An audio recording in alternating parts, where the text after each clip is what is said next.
Tattoo that says Deborah. He tattooed that. Dawn of the Dead. Yeah, on Dawn of the Dead. At lunch on Dawn of the Dead. There we go. He tattooed that on me. So that's been a while. Well, Zach, congratulations. You have all 4 films are finally out there in the world. What's it like to be Zack Snyder now? Well, I'll just say that it's really, look, it was a long road, and I mean, we talked a little bit about this when I did the intro. That was 6 hours ago, but 7 actually. It is good. It's really incredible to have the movies out. And the thing that's interesting, really, from my perspective, is that, this is the movie that I wrote. This is the movie, now that you guys have seen sort of just what the sort of real, intent of the sort of world building and the myth building and sort of the sort of ethos of what the movies were kind of about. And there was so many influences. I mean, really, in the end, I think the real hardcore kind of why of the movie was, sort of the transcendent part, the part that's not Star Wars, is really the sort of heavy metal, part of the movie.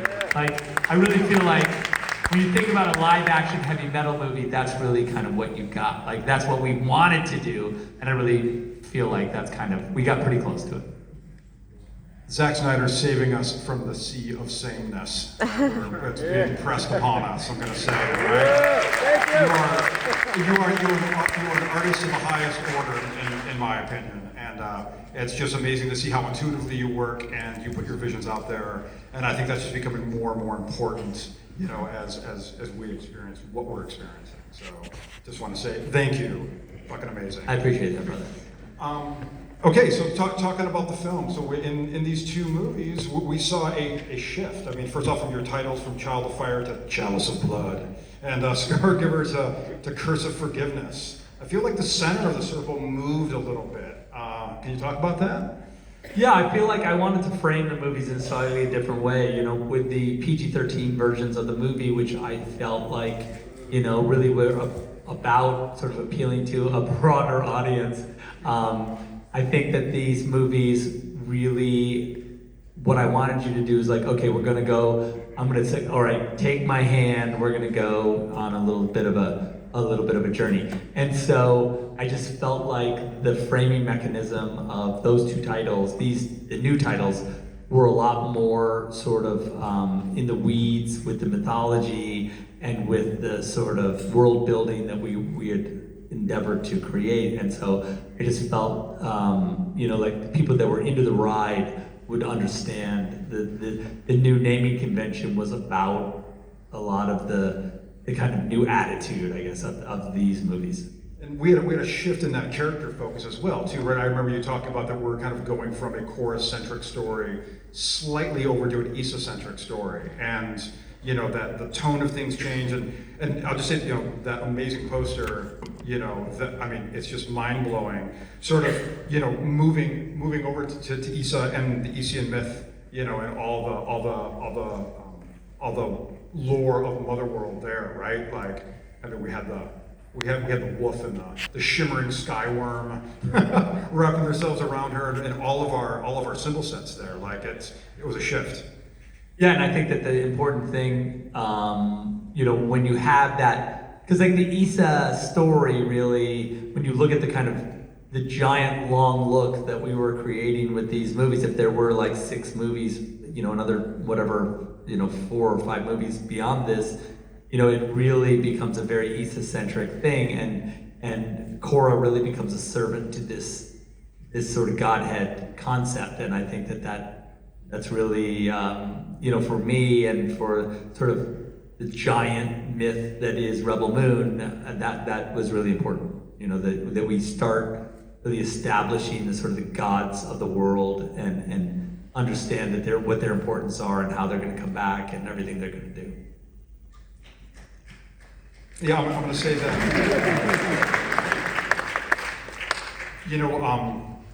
You're really a filmmaker and just a maker in general who just really believes in what they make and believes in their worlds, and so it's contagious, and it makes me believe in your fans believe in that.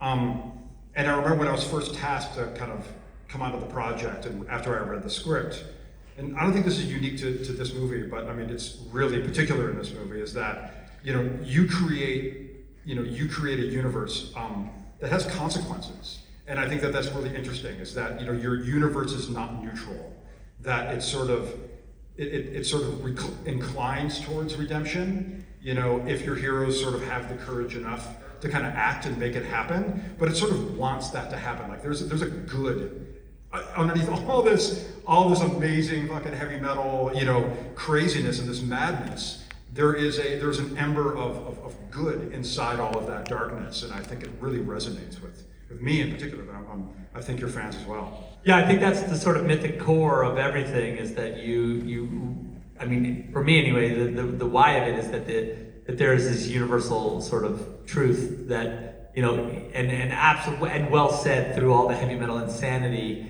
You can with some sort of laser focus find this kind of burning ember at the heart of it, and you can warm your hands on that righteousness if you are of the correct iron metal that you can get to it. And I think that's really what I think all the great myth, all the Joseph Campbellian kind of hero's journeys, and you can talk about it forever, but that really at its core is what it's all about. Is like, they get their boons and they bring them back to us, and we are better because of it. I hope, I mean, maybe, and I think that I do believe that there's I love the hopeful part of it. I am a believer in the, I mean, I don't want to say the happy ending necessarily, because I'm not always a happy ending guy, but I do think that like on a long enough timeline, there's going to be a happy ending. You know what I mean? Like it's and it might be fleeting, but it would be there's a moment where we can kind of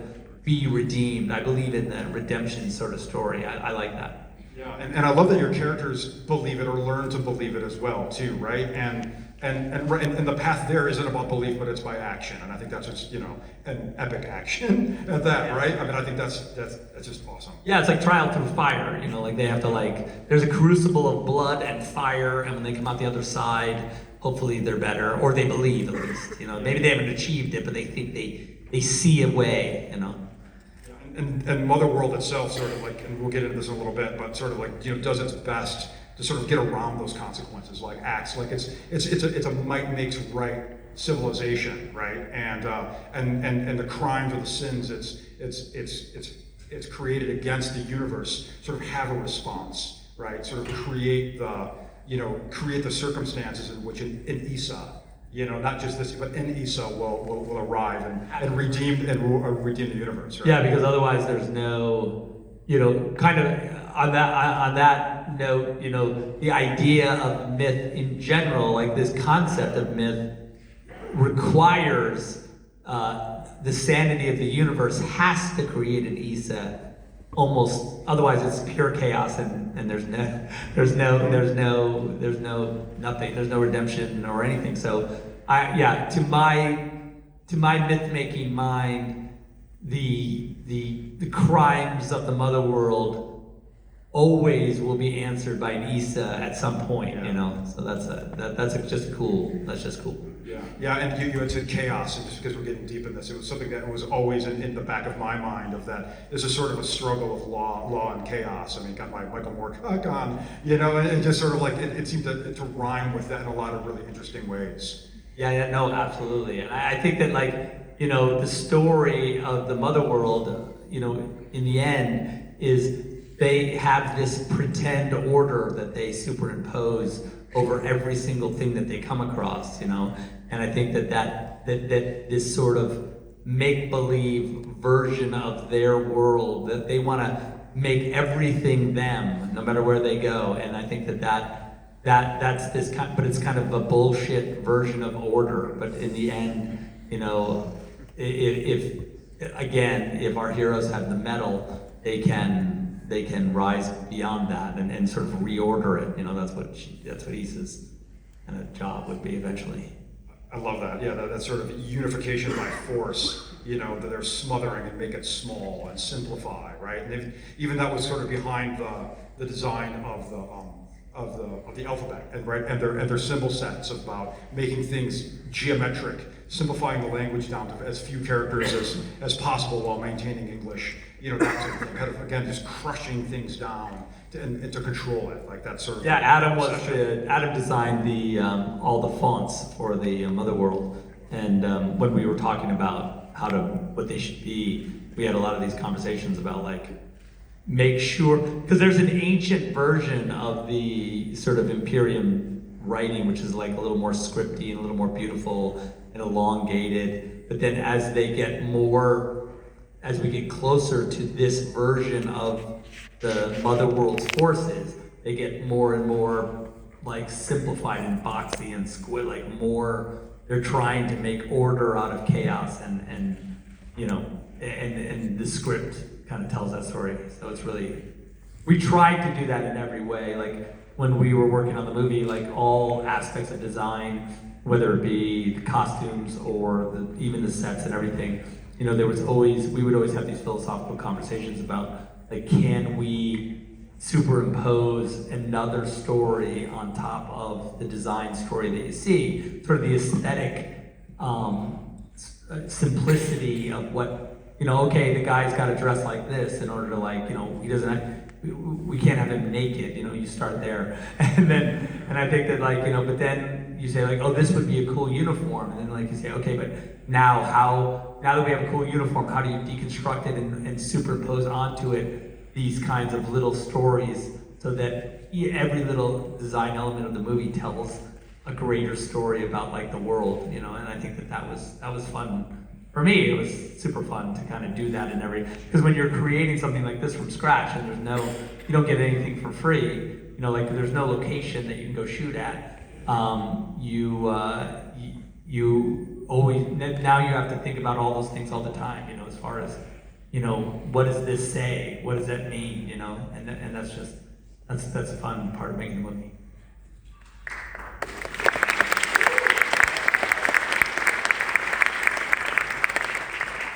All right, let's zoom out here a little. You had talked. This is not the difference between these 4 films. It's not just bonus material.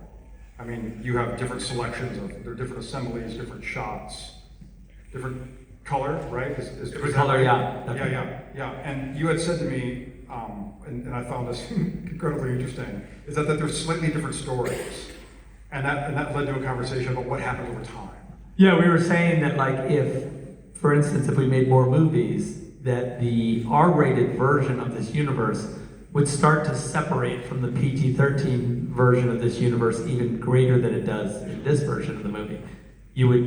Because if you think about even the timelines within the context of the movies are different, they find the scout ship sort of at a different time, everything is slightly different. And even the characters themselves, you could argue, sort of have different experiences, or we understand them this differently. And so I think that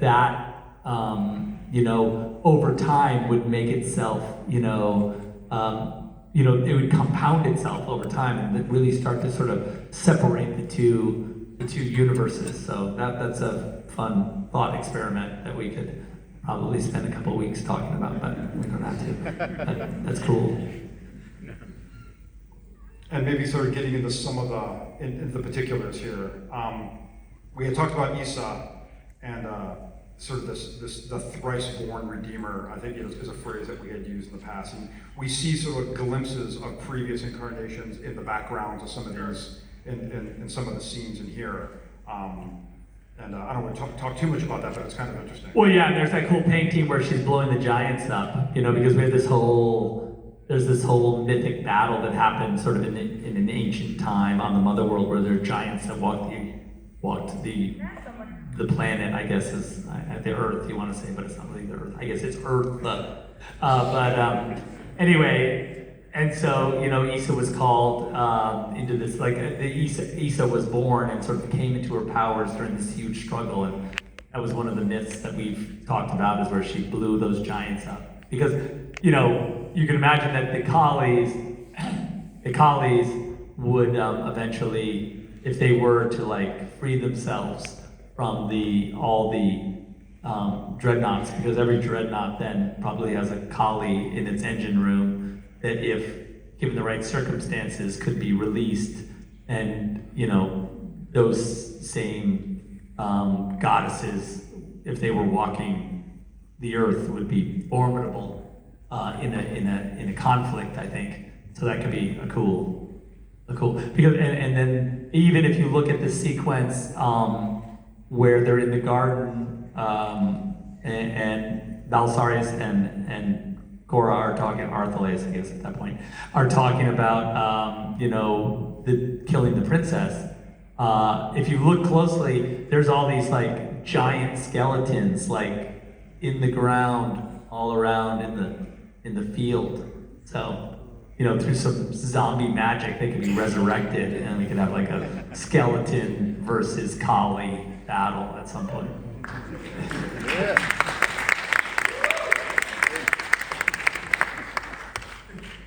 Well, since you mentioned the Kali, let's talk about the Rue Kali a little bit, and the crimes against the universe, or the divine order that oversees the universe, or whatever we're calling it.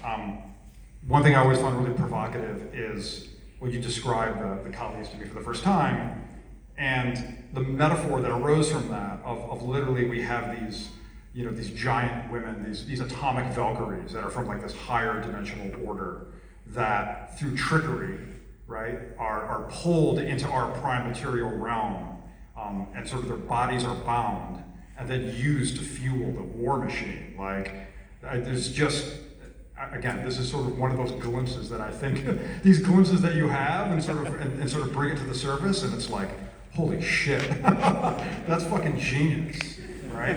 Yeah, it's fun too, because the idea that the collies, like, we were, to me, it was like I was imagining, like, okay, so the Imperium, like, sort of ran up against their ability to sort of, there's a huge problem with resources that, to conquest space, they were using up all the natural resources of Toa, and pretty much like,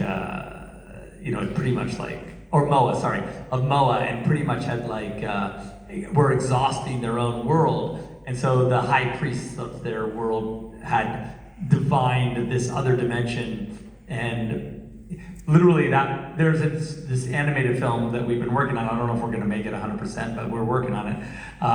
But it tells the story of, like, this kind of what I would say is a sort of humble A fool. And like a guy who works at the DMV, basically, who discovers who is the patsy that gets sent sort of dimensionally to find these collies. And I think the idea, to me, was that what seems like a discovery through chance or circumstance turns out to be like this very carefully calculated event that the priests, the Ministry of Information has like created to like get the colonies, because the idea is like once they've captured the colonies, they have this sort of infinite resource that can jump them, not only is it this massive power source, but can also fold space and make them be able to travel and conquer galaxies rather than just their little star system. So that was really a massive move for them. But inside of all of them now is these it's like Trojan horses that they've created. It's been, 1,000 years, and they forgot that, it's like Samson. It's like the Samson story in some ways. Like they just see the collies as like an engine. They've forgotten that they're like actual goddesses inside those shells. So yeah, it's fun. Yeah, in Motherworld itself, this is sort of a reoccurring theme with them, right? Like in the sense that they make these technological jumps, that instead of improving their lives, they make them more desperate for resources, because it's like their hunger devours them, right? And this is just, a great example of that. And then I guess one other thing about that too is that, and here we have this crime again against the universe, and then the universe responds 1,000 years later. I mean, universal time is large, Yeah, and also for a goddess, you can imagine that like 1,000 years is not a big deal. It's not a generations of Motherworld soldiers sort of just really solidifying their philosophical point of view in regard to the collies makes it even more ironic and ridiculous eventuality, in their own demise. So that's a cool two locomotives running toward each other in this universe. And then they decide to kill the Redeemer, right? Like, and they kill the Redeemer. Yeah. Now they're off the map. You know what I mean? Like, I think this is the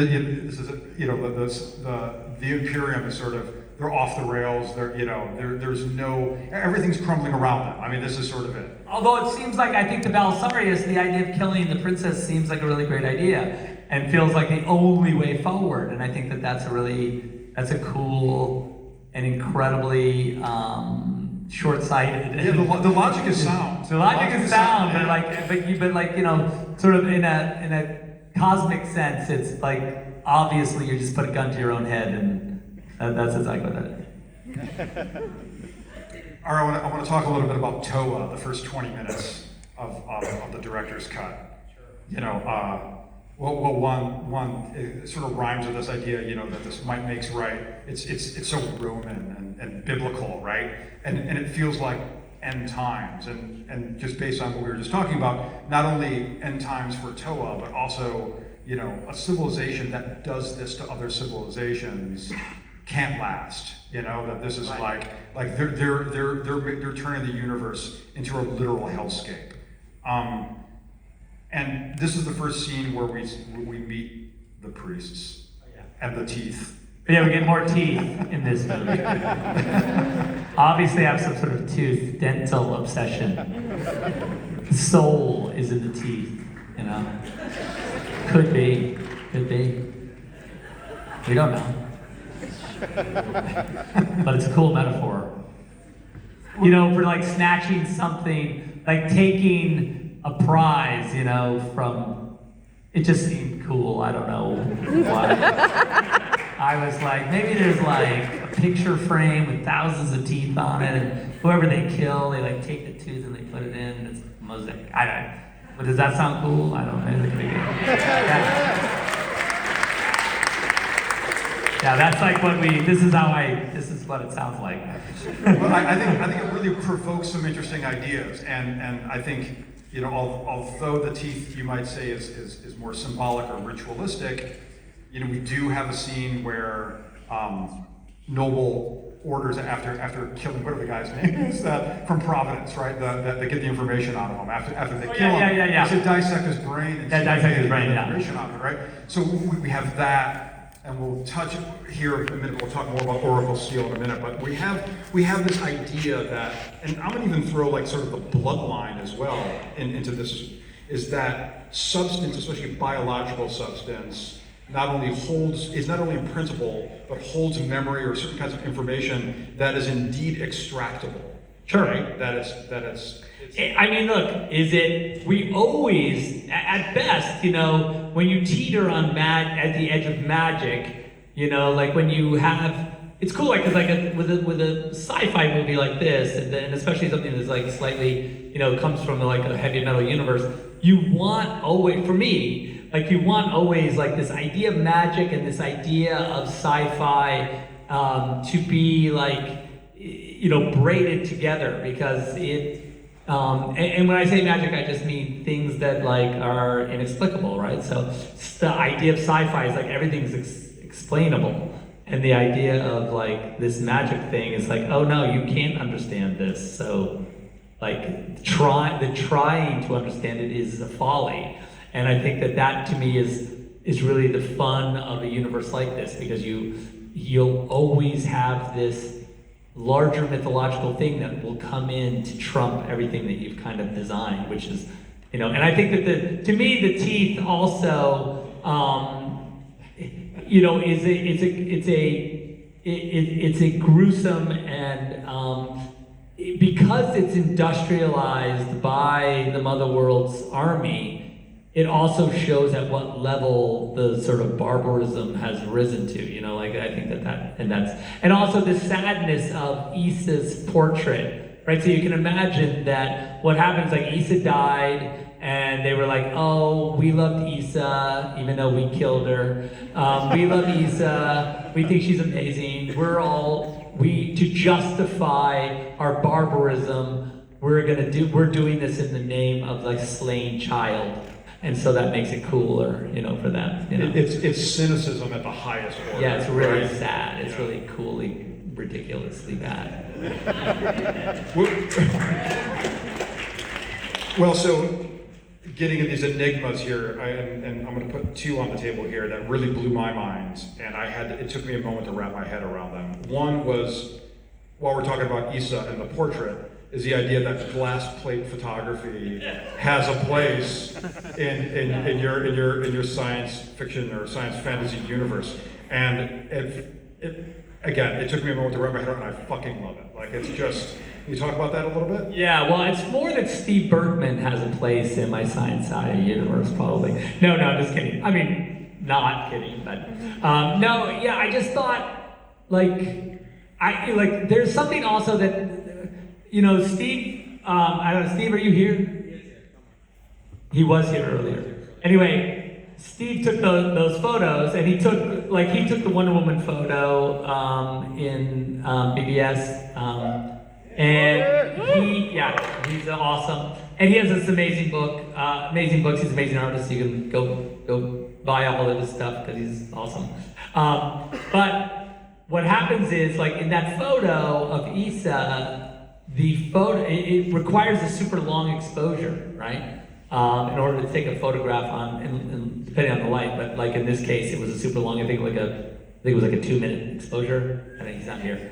Anyway, it was like a 2-minute exposure, and so like they put these like little calipers on your head, and you have to like sit super still, and she gets this like your eyes kind of get this dead look in them, and I just thought that way of portraiture was like going to be really interesting for this process, that it's not like a normal photograph. Like it's neither like a sci-fi like weird, you know, like you can imagine that we could have done some sort of Blade Runner like moving photo, which is cool, but like, you know, it's kind of like a weird little GIF that's like alive. Or we could have done a painting, which also, okay, so there's paintings, I guess, then we have paintings. Or I was like, this kind of glass photography is kind of weirdly in between. You know, it's like another, like we don't take photography on glass, except for Steve. You know what I mean? And so it renders this kind of otherworldly quality that is like really incredible. And so, yeah, so that was how I kind of justified it. In my mind, and the image is exactly what I wanted, so it was perfect. I remember when I was watching him take that photograph, just the notion of the king's gaze, right? And we have this thing, and now we have this like cyclopean instrument photographing the king, you know, who's the source of that gaze. There was sort of a really interesting moment there. That's fun. So the other thing, I said I had two things. The other thing was space coal. And space coal, yeah, which obviously is not coal. I do recall that there were some people that were mad at the PG-13 movies because they were saying that how can these ships run on coal? And I say, you're right, that is a good question. What's better is they run on this sort of mushed up bodies of our conquered enemies that we feed to this giant goddess who eats them and spits out energy. So that's better than coal, I guess. Zack Snyder, ladies and gentlemen. Zack Snyder. Yeah. But they were right about the coal on one hand, you know, like that would be crazy. All right, let's jump over to the Jimmies. Oh boy, let's Jimmy. Our intergalactic quest nights. Yep. we talk about them generally, and also maybe about our Jimmy in this film, the rewilding or the Pinocchio Yes. path. I want to be a real boy. Yeah. That he finds himself on. I mean, one thing that I find really interesting is just this connection, and I know I've talked ad nauseum to you about this, but this relationship that Jimmy has with Sam. And Sam is one of my personal favorite characters in it because she transforms Jimmy. Like with a simple touch, suddenly Jimmy is changed. And that sets him on a course. And I think that there's sort of a reoccurring, archetype as this cupbearer, this chalice bearer that we see in Sam. I mean, certainly not on the level of Issa, but we see this reoccurrence, and also the servant woman on Pollux that washes Titus, right? Water as a theme. Yeah, water as a theme, right? And there's sort of an archetype here that's really interesting in that relationship with the Jimmies. You want to talk about the Jimmies a little bit? Yeah, sure. So I think the one cool thing about that relationship between Sam and our Jimmy is that you can imagine that our Jimmy has never really probably interacted with a young woman, Issa-esque. He's probably his entire last 500 years been on some ship on the edge of the galaxy, just basically killing in the name of this righteous child that has never been born, that may never be born. And so I really love the idea that they had been given this religious belief system that was so profound to them. And if you're listening to the podcast, you'll understand. But however that was given to them, it was given to them so perfectly that they kind of understood a version of love or of sort of religious fervor. And I like the idea that these creatures were given this kind of probably without the idea that Issa would ever actually be born. We don't know whether or not the myth of Issa is real, but we're going to create these knights that believe it so deeply, and probably it suits us better if Issa is never born, if we're controlling them, because for eternity they will just fight hoping that one day she'll be born. Now, I think that when Issa actually is born, and you get that from Jimmy when he says, I felt a great warmth of the universe, whatever, in Anthony Hopkins' voice, is that suddenly wow, so my entire existence that, if I want to be cynical, could be maybe not real, but now is confirmed to be real, and that she is real, and I may never see her in person. And that's fine. Just like I may never see God in person, that's okay. But then to have God, to get the call that says, by the way, God got killed. So there's no God. Your God your 500 years of existence, your complete reason for existing has died. And so now what are you going to do with yourself? And I just loved that idea of these soldiers that were such awesome warriors and incredibly just would do anything, would just die for Issa, and then one day they just couldn't. After Issa's killed, they just don't. They've lost it.